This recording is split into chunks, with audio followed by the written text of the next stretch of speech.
So I've kind of got a bit of a story to tell, and it was from a few years ago actually. I had just come out of a pretty rough relationship, and I think for the guys out there, or even you girls as well, if you've been through it, is I think oftentimes when you come out of a relationship, naturally your other partner's friends will always try and portray you in a negative light, and it's understandable they want to put their friend in the best light possible.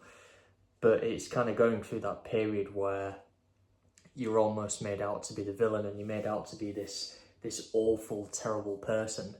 And not just in relationships, I think I've had it in years gone by, in like previous jobs in previous years, where you perform really well and you go elsewhere, and naturally you kind of get vilified because you've moved on, or you've, even worse to some people, you've moved on and then done exponentially better.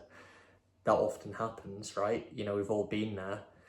And I guess part of going through that is just understanding from an emotional standpoint, how do you cope with that? Because at a surface level, it can be very frustrating, right? I mean, you go through a period of time where you're made out to be this awful person, but yet, for a lot of us, you're potentially quite easygoing, kind of even keel, don't really get emotionally phased by much, right?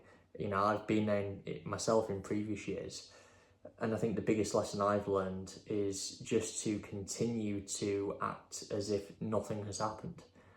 Because I think oftentimes, not just in this circumstance, by the way, but generally, is people will always find ways to test you emotionally, or just to press the button, just to see if you'll crack, just to see if you'll react.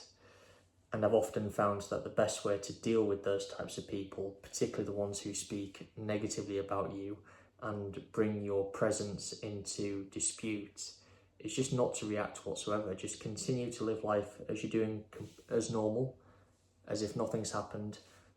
Never react emotionally. Never allow yourself to be in a position where you start arguing with the people who were portraying you in a negative way, because all you're doing is giving them a reaction. You are giving them exactly what they are looking for, which is that ability to push your buttons and to get you to react in an emotional way. That's what they want. And for me, the best thing you can do is not react at all, because it creates curiosity. People think, this person's not reacting. Why? That's not normal. That's not what I was expecting. That's not the outcome that I wanted.